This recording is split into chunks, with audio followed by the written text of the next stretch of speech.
Hello, good day, everyone from all parts of the world. My name is Adeniyi, and today we'll be diving into the world of DNS, which is domain name system, and then the security vulnerabilities and risks that it pose. We have a topic um, today, which is to explain at least three different DNS security vulnerabilities and their risk. So we're talking about DNS and the risk that it pose. And as we all know, DNS is a fundamental protocol that translates human readable domain names into IP addresses, making it essential for the proper functionality of the internet. However, like any technology, DNS is not immune to security threats. So we're going to be exploring three different DNS security vulnerabilities and understand the potential risk that they pose. But before I go further, I'd like to, joining me here, I have my team members for the group 7. I'd like them to introduce themselves and then while I take you through the slide. Thank you, Ni. My name is Olumide Eretan. I hope you enjoy what we have to present. Thank you. Hi, Olumide. Hi, everyone. My name is Essam Alli, and happy to be with you tonight. Okay, so let's jump into it.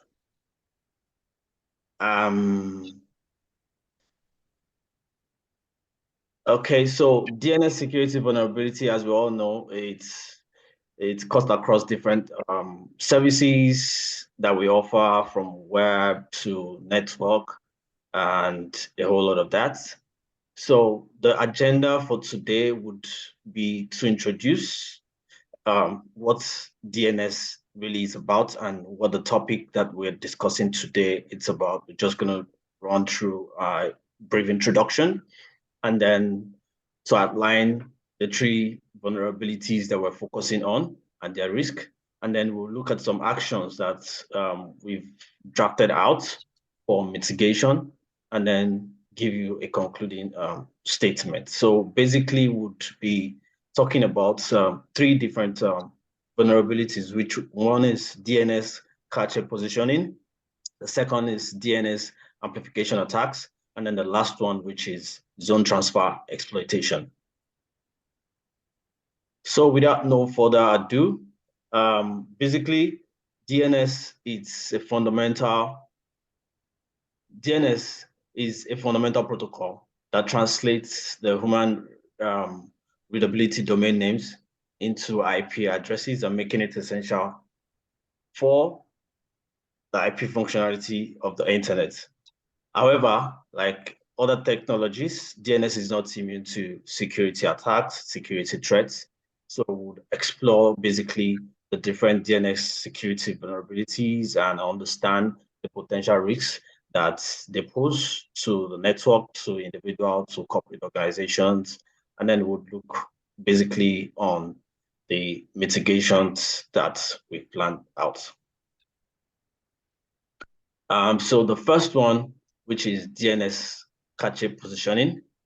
DNS cache positioning, also known as DNS spoofing, occurs when an attacker tries to manipulate the DNS resolution process by inserting malicious data into a DNS resolver cache. This misleading information can actually guide or mislead users to being directed to a fraudulent website that has been created by the attackers. So what they do is they create a cache positioning, and then which leads the rightful browser or the rightful users to a wrong or vulnerable site or a fraudulent website, and whereby enabling various attacks like phishing, man in the middle, and data theft to occur. So we would now look at the risk involved in DNS cache positioning. One of the risks for DNS cache positioning is phishing attack. So for phishing attack, what happens there is that the DNS cache positioning can be exploited to redirect users to fake websites that may mix or prototype the legitimate ones. And also it will trick users into sharing sensitive information such as login credentials, credit card, and very vital information that are personal to users. The second one, which is the second risk for DNS cache positioning, is man-in-the-middle attacks. So what happens there is that the attackers will intercept the communication between the users and the legitimate servers, and then it will capture sensitive data and also inject malicious content into the communications that is happening. Then the third one for the DNS cache positioning, the risk is data theft and infiltration. What happened here is that redirection of users to compromised server, and also attackers can infiltrate sensitive data from unsuspecting users, leading to potential data breach and privacy. So we look at the second vulnerability, which is DNS amplification attacks. So the DNS amplification attack is a distributed denial of service attack that exploits open DNS resolver to overwhelm a target server with a high volume of DNS response traffic. Attackers would usually send DNS queries with forged IP addresses. And once this happens, it opens DNS resolver, and which automatically now give response to this spoofed IP address. And then by that, it will direct the amplified traffic to the victim's server and makes it vulnerable. So the risks that are involved here is also a distributed denial of service attack, which means that DNS amplification attack can result in massive traffic volume directed towards the victim server, and it will eventually cause the service disruption and potential downtime for the service that is being rendered. The second risk there is resource exhaustion. So what will happen is that the target servers and the resources, such as the bandwidth and processing power, they can be consumed, and that will lead to slowdown and unavailability of legitimate service. So it will disrupt the service, and it will make the service unavailable for the legitimate use by each user. And then the third one, which is collateral damage. The attackers can actually affect not just the targeted organization, but also other entities sharing same network or infrastructure. And then that automatically leads to collateral damage. So beyond the organizations that are affected, it can also affect other organizations that are sharing data, sharing information with the attacked organization. Then we'll look at the third vulnerability, which is zone transfer exploitation. So what we would mean here for zone transfer exploitation is basically it is a legitimate DNS mechanism that is usually used by secondary name server, and this is used to retrieve DNS record from a primary name server. So from secondary name server to a primary name server. However, if there are misconfiguration or security weaknesses in the system, it will allow unauthorized parties to perform unauthorized zone transfer. So what do we mean? It would give access to unauthorized attackers. It will give access to unauthorized persons or unauthorized users, and ultimately would allow them to do some zone transfer exploitation. So the risks for zone transfer exploitation, one of it is DNS data leakage. Once there's a zone transfer exploitation, data will be leaked, whereby attackers will gain access to the zone transfer information, and it can obtain sensitive information, sensitive data, such as the domain name, the IP address, system details, configuration files, and this would aid them for that attack. The second risk that this poses is information gathering for targeted attacks.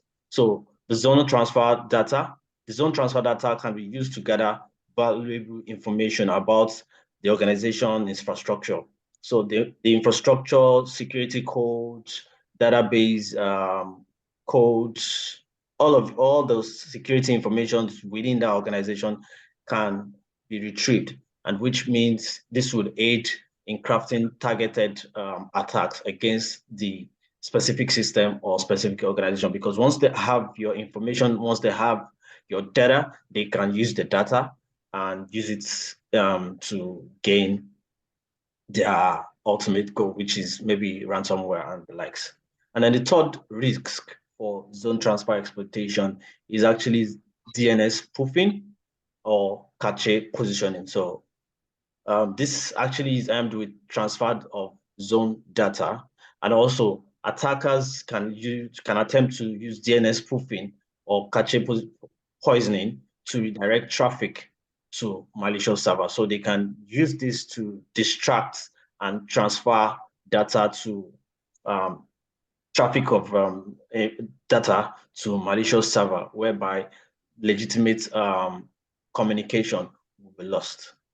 So having given three different vulnerabilities and their risk, we decided to take it further by giving you more information regarding strategies that can be used to mitigate this risk that's actually posed to the vulnerability that we've outlined. So the first on our list is DNS filtering and blacklisting. So we think this is one of the best to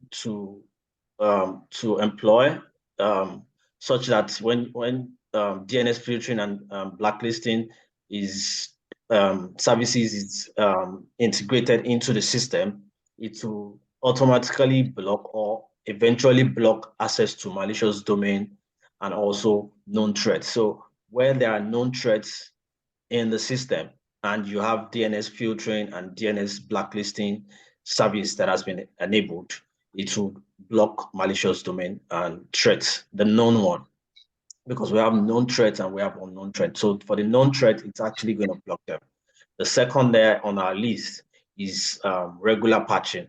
So once you do regular patch updates, this will keep the DNS server and related software updates with the latest security patch and updates to prevent known vulnerability from being exploited. Because if you don't have regular patch updates or your application systems are they're out of date, it can also lead to vulnerability in the system.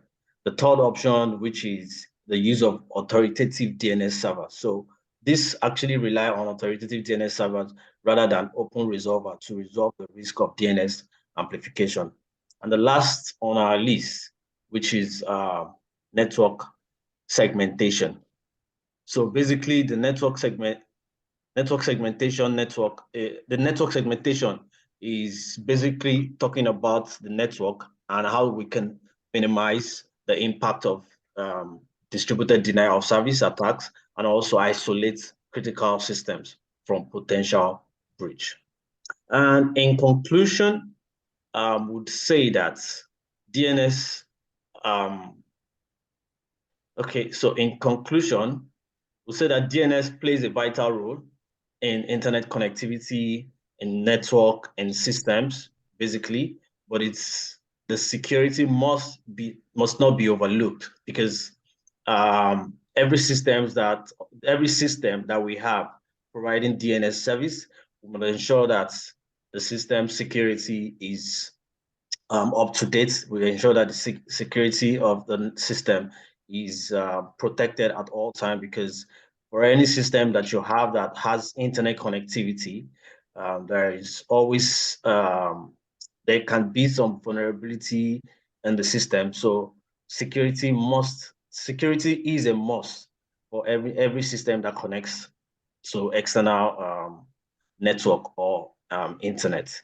And also understanding and addressing DNS vulnerability is very crucial in safeguarding against potential risks such as phishing, distributed denial of service attack, data breach, and also by implementing proper security measures and following best practice, we believe the organizations can actually fortify their DNS infrastructure and protect their users from falling victim to malicious activity.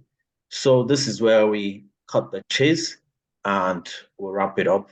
Would like to say thank you for your time. Thank you for looking through our presentation, and we hope it makes meaningful impact to use of the general public. So I would like to draw the curtain and say thank you for watching. I don't know if my colleagues want to say one or two things, or we'll just wrap it up and call it a day.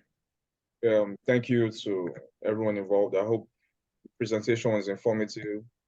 If this ends up on YouTube, like, comment, subscribe. Have a good day. Okay.